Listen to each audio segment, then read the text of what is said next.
Hello from our own correspondent studios at Broadcasting House in London. You've downloaded the latest edition of the programme broadcast on BBC Radio 4. It's introduced by Kate Adie. Today, the troubles of the world are put on hold, at least for the next 28 minutes.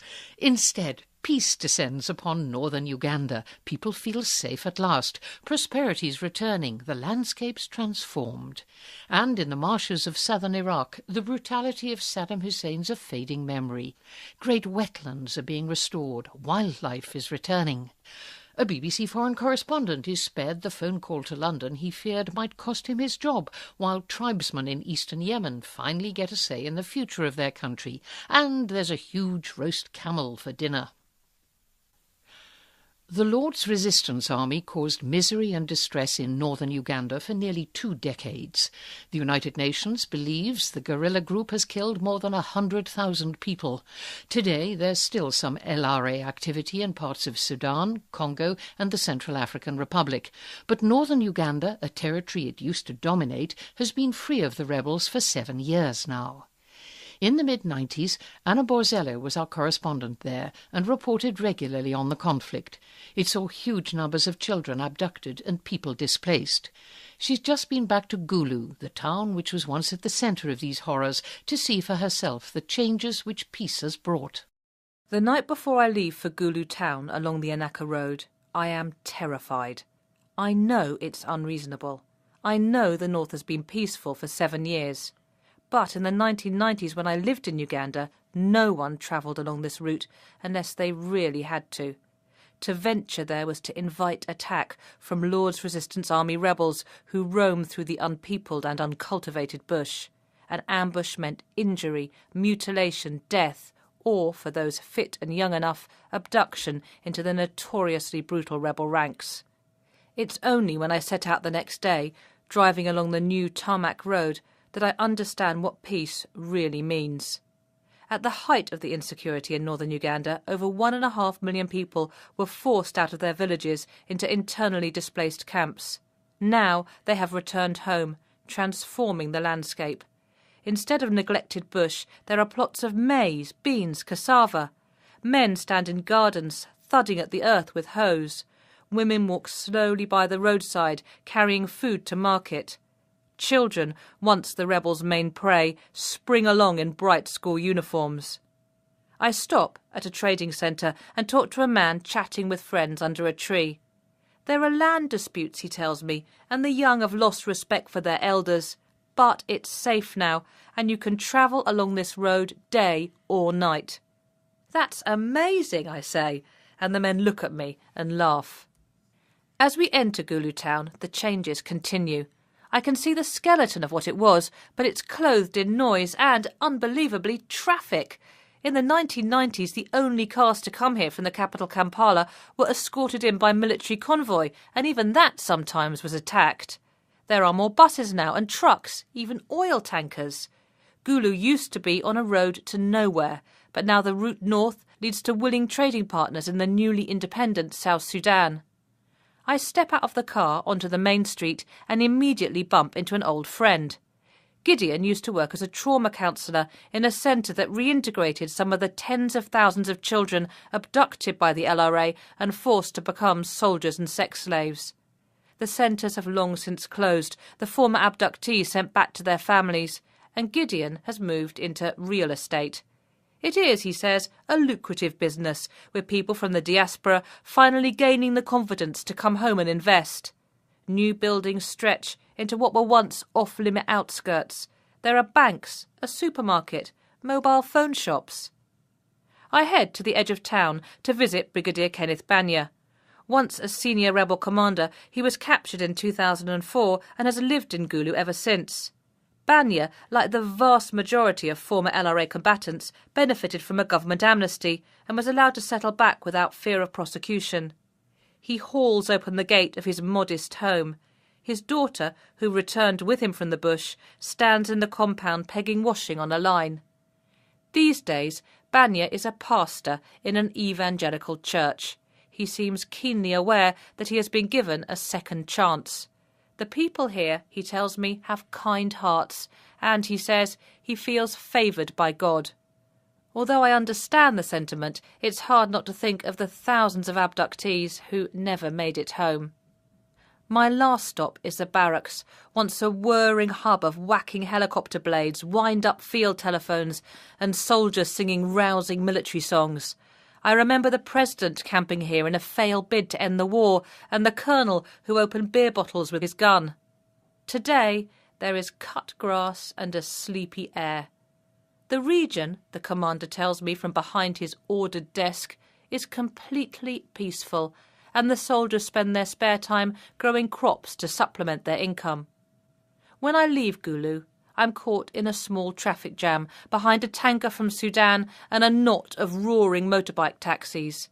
I pass Bobby, a trading centre once known for ambushes, and the point in a bus journey where passengers would all fall silent in tense anticipation of an LRA attack. Now, in the late afternoon sun, people are slowly ambling home. That was Anna Borzello. And there's more good news to report, this time from the vast wetlands of southern Iraq. This area of stunning beauty is believed to be the site of that biblical paradise, the Garden of Eden. But its fortunes went into sharp decline in the 1980s when Saddam Hussein, furious with the local tribes who'd rebelled against him after the First Gulf War, started to drain the famous marshes. Today, though, they're being restored. The remarkable range of wildlife they once played host to is returning, and the marsh Arabs, many chased away under Saddam, have started to come back to resume their ancient way of life. Richard Porter's been along to take a look. Ahead of me stretches a channel through the reeds, Phragmites reeds that grow in the marshes near my home in England. But unlike those at home, these are over 4 metres tall. They seem to reach the sky above me as we gently glide through the avenue of still water they majestically flank. We are punting in a mashouf, the common small canoe of the marshes, used for centuries for transportation and the collection of reeds. I'm in southern Iraq, in the marshes of Mesopotamia, the central marshes to be precise. A paradise for wildlife and home of the Marden, the marsh Arabs. For a few days I've been exploring this wetland paradise with my good friend Mudafa, one of Iraq's top bird conservationists. Our puntsman Omar is a lanky youth of about 18. Wearing a long flowing thorb and loosely tied headscarf, he moves nimbly round the boat in bare feet, manoeuvring us through the narrow reed-fringed passages. Whenever I turn on the radio or television in the UK, the news coming out of Iraq is rarely good. But my visit was to help celebrate a happy event. A wildlife conservation organisation, of which Mudafa is the birdman, and which would not have been allowed under the tight control of Saddam, is holding a green festival to celebrate the restoration of one of the world's great wetlands. Drained to less than 10% of their former size under Saddam's regime, these vast marshes are coming to life again. Through the actions of environmentally conscious and brave Arabs, the huge embankments have been breached, allowing the water to flow back. Now at least half have been successfully reflooded, and with it the return of the wildlife and the marsh Arabs. Overhead a pied kingfisher hovers, searching for fish. In the reeds I can hear the song of the endangered Basra reed warbler, while on the water a group of birds takes off, 4 globally threatened marbled ducks. Along the banks of the Euphrates, that together with the Tigris are the lifeblood of the marshes, throngs are gathering. The festival is underway. First in the Mudhif, a cathedral-like building made of reeds, the town hall of the marsh Arab sheikhs, there is a reading from the Quran. This is followed by the Iraq national anthem. Then come the speeches, music by children, and poetry readings. On the river, the first boat race ever held in the marshes is underway. 6 meshoufs, each with a single woman rower wearing a black abaya, battle for first place. There were loud cheers from the crowd, over 1,000 strong, as the winner crossed the line. A covered grandstand has been erected on the river bank, and here sat sheikhs in their full regalia, whilst at the edges noisy children in jeans and T-shirts gathered, one young boy wearing a Chelsea shirt with Lampard written across the back. I asked one of the spectators, Mohammed, if he had bet on the race. He grinned widely and said, probably next year, so perhaps it will become an annual event. Along the Euphrates bank raced several groups of school children, some dressed in blue, others in green, each carrying a plastic bin liner. This was a competition to see who could collect the most rubbish. Ahead of them walked two masked men, one wearing a suit of plastic bottles, the other a suit of tin cans, to symbolise the rubbish problem and its effect on water pollution. All against a background of displays about the importance of the marshes, now well on their way to recovery following such devastating drainage. Then the highlight of the day, the arrival along the river of the Tarada, powered by the oars of three sheikhs. This large canoe with a graceful pointed prow was the war vessel of the marshes, an iconic symbol of pride. With their drainage it disappeared from the reed beds of Mesopotamia. Today was the first time a Tarada had been seen in the marshes for over half a century. For my friend Mudafa, who has been studying the wildlife and culture of these vast wetlands for 25 years, it was clearly an emotional moment. He never thought he would see this boat again, and I was glad to share his emotions with him. Next time I hear bad news about Iraq, I'll remember this day and the courage of the people who love their heritage. They really wanted to make a difference and so made possible the rehabilitation of these wild reed beds, these world-famous wetlands. Richard Porter in southern Iraq. Providing news coverage of what's going on inside the Islamic Republic of Iran isn't easy, especially if you're from the BBC, not the regime's favourite broadcaster. Even our Iran correspondent, James Reynolds, can't get into the country. The government in Tehran refuses to give him a visa. But with elections coming up next month, James has been particularly keen to report on the activities of the departing president, Mahmoud Ahmadinejad. So when he heard the president was paying a visit to Ghana in West Africa, he thought he'd follow him there. But even that assignment didn't go entirely to plan. When you're sent abroad to cover a story, sometimes at fairly alarming cost, there often comes a rather dreaded point when you have to ring up your boss in London and confess that you just can't get the story. I remember having to explain to one editor that the reports on pollution in China I'd been sent to get would be rather difficult to film, since the sky on the day that I arrived was a very rare and very clear blue. I found myself having to make one of these mouth-drying phone calls recently in Ghana's capital, Accra. I'd been sent there to cover the visit of Iran's outgoing president, Mahmoud Ahmadinejad.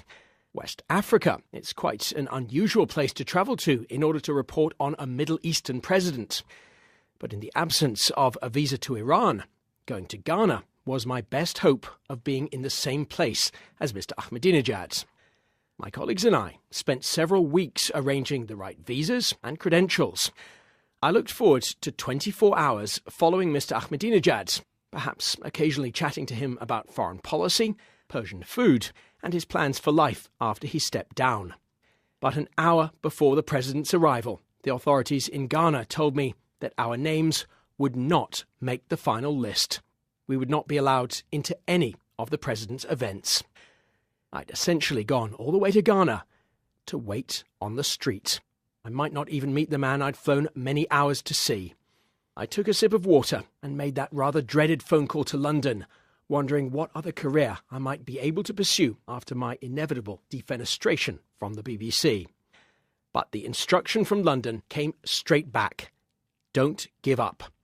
So early the next morning, we went to the mausoleum of Ghana's first president, Kwame Nkrumah, where Mahmoud Ahmadinejad was scheduled to lay a wreath. We were approached by an elderly gentleman in a threadbare suit who announced that he'd been Nkrumah's personal interpreter and was now, in later life, an entrepreneur. He told us a complicated story about the history and current status of Nkrumah's presidential limousine and offered to go into business with our cameraman, a suggestion that he politely said he would consider. Our conversation was soon interrupted by a Ghanaian official who asked to see our credentials. We had none, so he threatened to confiscate our camera and ordered us to leave. We decided to do so. There is, of course, one call more difficult than the one to say you've missed the story, and that is the call to say that you're in prison. Liberty intact, we decided to try to get into Mr. Ahmadinejad's final event in Ghana, a speech at the Islamic University College in Accra. We made friends with some students who invited us to sit with them. Iran gave money to the college and its students were strong supporters of the visiting president. "We love him, we love him, we love him. Why don't you like him?" one student asked me. In some ways, Mahmoud Ahmadinejad is more popular in developing countries than he is at home. Over the last 8 years, he's built up an image of the little guy who stands up to the West. The president arrived to huge cheers. I ducked down in my seat, hoping not to be spotted by the same bodyguard who'd thrown us out of the mausoleum earlier in the day. It seemed to work. I was finally in the same place as Iran's president. "We are standing up to the bullying powers," Mr. Ahmadinejad told the crowd. He settled into his speech. "Free people will never accept humiliation." And he continued, "Long live Africa." Afterwards, he stepped into his car and kept his hand out of the window as his motorcade headed to the airport. I never got to have that chat with him about foreign policy or Persian food, but at least I had the minor satisfaction of calling London and telling them that, a little later than planned, I had been able to cover the story they'd sent me to do. Satisfaction at last from man James Reynolds. Now, what kind of a country do you want? That's the question the people of Yemen have been trying to answer these past couple of months. The National Dialogue, as it's called, was launched in the wake of the revolution, which unseated the unpopular President Ali Abdullah Saleh late in 2011. The dialogues now produced millions of words in speeches, articles, television shows, and of course online. Contributions have come in from all corners of the country, even those which were formerly neglected. The Mahri tribes in the east had long complained under the old regime of being ignored by central government and of having what they regarded as their natural resources taken from them. A British academic called Elizabeth Kendall has been helping the Mahri tribes convey their opinions to the capital, Sana'a. So where were the armed guards I'd been promised? We were just leaving Oman's border fort for the lands of the Mahra tribes, a vast and breathtakingly beautiful wilderness of deserts, mountains and coastline. Each of my 4 companions was the son of a prominent sheikh. It was they who had convinced me to take on the daunting task of surveying the hopes, fears and political aspirations of Yemen's easternmost tribes. We rounded the first corner beyond the border fort, and my heart pounded as a convoy of idling land cruisers came into view. Before them stood a long row of armed tribesmen in flowing white robes and colourful headdresses. Each had a Kalashnikov slung over his shoulder and a traditional dagger lodged in his belt. Was this good news or bad? My companions and I moved along the ranks of suspicious faces. The men kissed and rubbed noses. So it was good news then. Khabur! Sheikh Rashid, a formidable figure and apparently something of a legend for his warlike prowess among the northern desert tribes, let the command linger in the air. A volley of voices responded, "Khabur khair," the news is good. Then a barrage of questions. How is your health? How is your family? How are your circumstances? And answers. Praise be to Allah. Allah is all-giving. May the blessings of Allah be upon you. This ritual din continued for a good 5 minutes, everyone talking at once. Eventually, the men leapt into their vehicles and we left the border road, heading up into the hills on a rocky dirt track. My fellow travellers were clearly relieved. They could see that each of the 3 main tribal alliances in Mahra had contributed to my guard. Foreigners in Yemen often make the mistake of paying for protection, but securing an oath of allegiance from the tribes is a more effective guarantee of safety. If any of our convoy were harmed, the entire tribal structure would bear down on the perpetrators. This was quite enough to deter random tribesmen, Islamic militants and the entrenched interests keen to put a stop to our survey of popular opinion. After several days seeking the views of the Mahra among the ramshackle towns and tented Bedouin encampments along the stunning coastline, it was time to move north into the deserts of the empty quarter. The men were on edge, and every 40 minutes or so, the convoy would pull over and swap me swiftly into a different vehicle. Just a precaution, they assured me. But then an almighty crunching sound shattered the desert peace, and we realised the exhaust had come loose. "Why aren't we pulling over?" I yelled. But the men assured me with unconvincing smiles, "Not here." I grasped from their chat that we were passing through the territory where quantities of guns lay hidden among the dunes prior to their onward journey towards rebels in Yemen's far north. These rogue elements, deeply involved in the lucrative business of smuggling guns and drugs, posed our only truly unpredictable danger, and so we limped noisily on to the next oasis. 7 hours later, well after nightfall, we reached the flickering fires of our intended desert encampment. A huge camel had been roasted over an open fire for many hours in expectation of our arrival, and the tribesmen now stood in a row to receive us. I exchanged brief but affectionate greetings with the harem, the women of the household, then moved to sit with the men who were already discussing the survey in serious tones. It was the first time in living memory that anyone had ever asked their opinions on anything. We sat on mats spread over the sand and tucked into an enormous round tray of freshly roasted camel, nestled in a vast bed of rice. Food is scarce in Mahra. Hunger had quickly taught me how to stretch out my right hand into the shared tray, squeeze a handful of rice into a sticky ball, then flick it into my mouth using my thumb, chasing it up with a hunk of meat.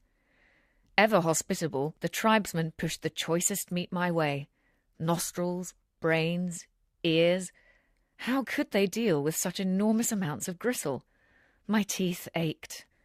As the spillage from our feast was swept from the mats, the men reached for the rough reed broom and plucked out some bristles, deftly using them to pick the camel gristle out of their teeth. With the embers of the dying fire glowing under the stars, this corner of Mahra territory felt a world away from the cut and thrust of Yemen's ongoing national dialogue.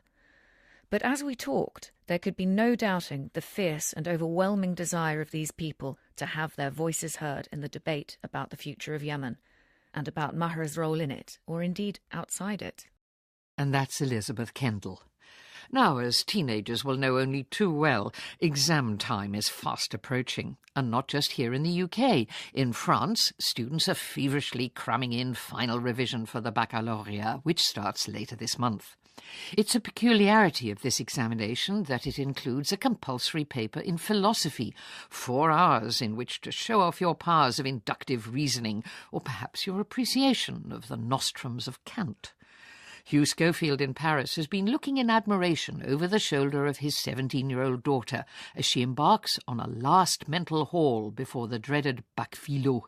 My primary thought is, thank the Lord I was spared the torment. I mean, can you imagine having to sit down one morning in June and then spend 4 hours developing an exhaustive, coherent argument around the subject, is truth preferable to peace?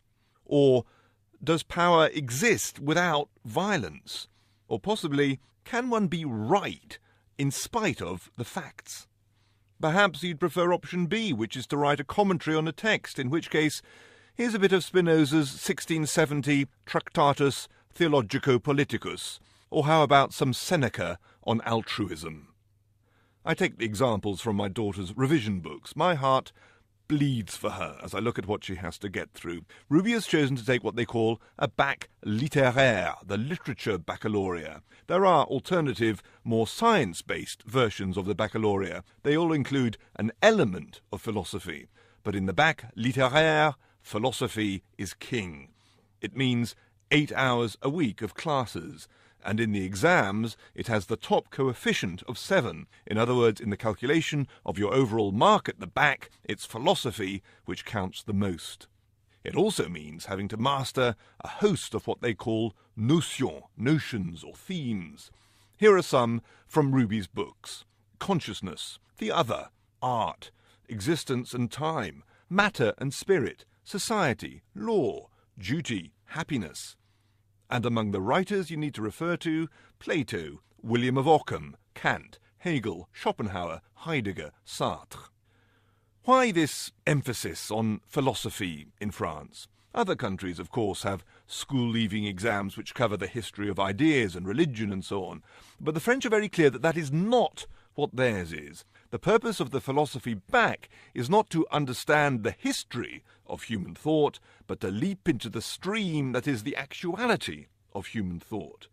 If you learn about what Kant or Spinoza once said, it's not so much to understand their argument as to use their argument.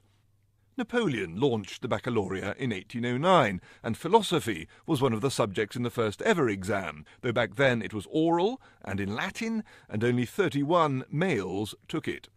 The idea behind philosophy was itself entirely philosophical in the newly created republic, and yes, I know Napoleon had just made himself emperor, but the point still holds. It was important to create model citizens. Had not the great writer and thinker Montesquieu himself said that the republic relied on virtue, and that virtue consisted in the capacity of individuals to exercise their own freely formed judgment? So the purpose of teaching philosophy was, and remains in theory, to complete the education of young men and women and permit them to think, to see the universal arguments about the individual and society, God and reason, good and bad, and so on, and thus escape from the binding imperatives of the now, by which I mean the dictatorship of whatever ideas are most pressingly forced on us in the day-to-day, by government, media, fashion, political correctness, etc. How wonderful, you can't help thinking. What a great idea. Now that is what I call civilization. Or is it? I mean, maybe this is one of those very French situations where the theory is all very well, but somehow reality doesn't behave as it's supposed to. Because one of the effects of having such an ideas-based vision of society and elevating ideas to such heights is that people actually start believing in them, and then maybe they start thinking that the ideas are worth fighting for, or perhaps dying for, or perhaps even killing for. And then what? A few days ago, for example, a man shot himself dead in Notre Dame Cathedral. Dominique Venner was a philosopher and an essayist of the far right. In his last blog post, he quoted Heidegger, saying that the last second of a man's life had as much significance as all that went before. Here was a man, arguably, who fell so in love with his own ideas that he decided to take his own life. How very French. But that's to be morbid. Back here at home, I am merely awe-inspired by the change that has come over my daughter since she started her philosophy studies. A year ago, she was utterly lost, panicked by the density and the abstraction of it all. Today, she's not just at ease, she's enthusiastic. Our world of thought has indeed been opened to her. So is it absurd to desire the impossible? Can one ever be certain of being right? Is art real? I'll have to ask her. An English dad in Paris, Hugh Schofield, with questions his daughter can now answer. That's it. Can't promise there'll be lots of good news in our programmes on Thursday and Saturday of next week, but you never know. Goodbye. Hello from our own correspondent studios at Broadcasting House in London. You've downloaded the latest edition of the programme, broadcast on BBC Radio 4. It's introduced by Kate Adie. Today, the troubles of the world are put on hold, at least for the next 28 minutes. Instead, peace descends upon northern Uganda. People feel safe at last. Prosperity's returning. The landscape's transformed. And in the marshes of southern Iraq, the brutality of Saddam Hussein's a fading memory. Great wetlands are being restored. Wildlife is returning. A BBC foreign correspondent is spared the phone call to London he feared might cost him his job, while tribesmen in eastern Yemen finally get a say in the future of their country. And there's a huge roast camel for dinner. The Lord's Resistance Army caused misery and distress in northern Uganda for nearly 2 decades. The United Nations believes the guerrilla group has killed more than 100,000 death, or, for those fit and young enough, abduction into the notoriously brutal rebel ranks. It's only when I set out the next day, driving along the new tarmac road, that I understand what peace really means. At the height of the insecurity in northern Uganda, over 1.5 million people were forced out of their villages into internally displaced camps. Now they have returned home, transforming the landscape. Instead of neglected bush, there are plots of maize, beans, cassava. Men stand in gardens, thudding at the earth with hoes. Women walk slowly by the roadside, carrying food to market. Children, once the rebels' main prey, spring along in bright school uniforms. I stop at a trading centre and talk to a man chatting with friends under a tree. There are land disputes, he tells me, and the young have lost respect for their elders. but it's safe now, and you can travel along this road day or people. Today there's still some LRA activity in parts of Sudan, Congo and the Central African Republic, but northern Uganda, a territory it used to dominate, has been free of the rebels for 7 years now. In the mid-90s, Anna Borzello was our correspondent there and reported regularly on the conflict. It saw huge numbers of children abducted and people displaced. She's just been back to Gulu, the town which was once at the centre of these horrors, to see for herself the changes which peace has brought. The night before I leave for Gulu town along the Anaka road, I am terrified. I know it's unreasonable. I know the north has been peaceful for 7 years. But in the 1990s, when I lived in Uganda, no one travelled along this route unless they really had to. To venture there was to invite attack from Lord's Resistance Army rebels who roam through the unpeopled and uncultivated bush. An ambush meant injury, mutilation, death or night. "That's amazing," I say, and the men look at me and laugh. As we enter Gulu town, the changes continue. I can see the skeleton of what it was, but it's clothed in noise and, unbelievably, traffic. In the 1990s, the only cars to come here from the capital Kampala were escorted in by military convoy, and even that sometimes was attacked. There are more buses now and trucks, even oil tankers. Gulu used to be on a road to nowhere, but now the route north leads to willing trading partners in the newly independent South Sudan. I step out of the car onto the main street and immediately bump into an old friend. Gideon used to work as a trauma counsellor in a centre that reintegrated some of the tens of thousands of children abducted by the LRA and forced to become soldiers and sex slaves. The centres have long since closed, the former abductees sent back to their families, and Gideon has moved into real estate. It is, he says, a lucrative business, with people from the diaspora finally gaining the confidence to come home and invest. New buildings stretch into what were once off-limit outskirts. There are banks, a supermarket, mobile phone shops. I head to the edge of town to visit Brigadier Kenneth Banya. Once a senior rebel commander, he was captured in 2004 and has lived in Gulu ever since. Banya, like the vast majority of former LRA combatants, benefited from a government amnesty and was allowed to settle back without fear of prosecution. He hauls open the gate of his modest home. His daughter, who returned with him from the bush, stands in the compound pegging washing on a line. These days, Banya is a pastor in an evangelical church. He seems keenly aware that he has been given a second chance. The people here, he tells me, have kind hearts, and, he says, he feels favoured by God.